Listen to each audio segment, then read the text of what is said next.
May ano yan? Only wings? Only wings. Only wings. Puro wings yan eh. Ah, kanina pa wings yan. Kinakain mo yung only wings pero tinola. Sarap yan. Tinola? Kanini? Oo, kakaiba. Yan yung uso ngayon na only wings. Tinola talaga. Hindi na yung ano. Dilibig eh, ba't ka ba? Oo nga. Bakit? Healthy ba yung wings lang? Kasi hindi prito. Paborito niya yung wings, di ba? Bawal siya ng prito, kaya tinola. Ganda ng only wings mo. Ayos pala eh. Oh, guys. Be, wag ka naman tumalon dyan, be.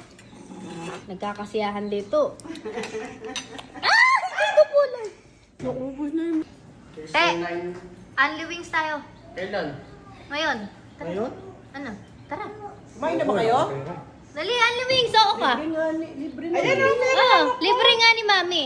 Oo, only wings. Sando ka na doon. Only wings pero tinola. Teka. Kala ko pa naman. Kala mo libre. Ayun na pa tayo nihintay eh.